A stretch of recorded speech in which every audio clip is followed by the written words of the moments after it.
Yo mga boss, so kamusta kayo? Ito, meron kaming tanggap ni Oliver. Ayan, idol, isang tingin naman oh.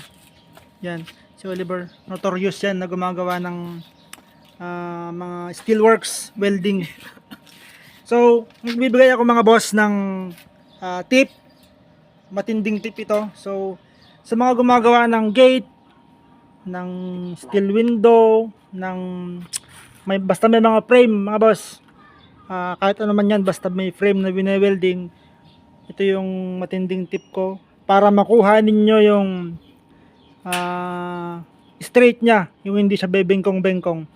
Ito po mga boss, halimbawa, so ang importante dyan mga boss, ang pinakaunang gawin nyo ay 45 nyo. 45 nyo siya, kayo nang bahala kung anong gusto nyong dugtungan dito. Pwedeng 45, pwedeng hindi naman, iganon nyo na lang. Pero ang napaka-importante dyan mga boss, ito, dapat yung patungan ninyo, i-consider ninyo mga boss. Kasi yung ibang gumagawa, kahit saan na lang, sa mga lupa, sa semento, kahit hindi naka-level.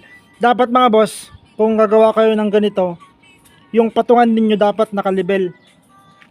Yan, tapos dito, dapat naka-level yan mga boss, para makuha ninyo yung eksaktong lapat nung tubular o kaya nung object ninyo.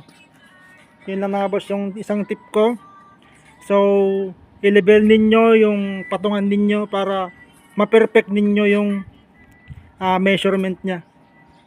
Pati yung tayo nya ma-perfect nyo yun mga boss, basta naka-level yung nagpatungan ninyo.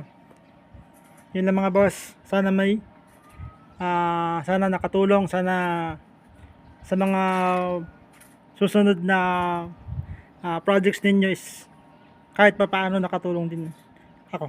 Salamat mga boss.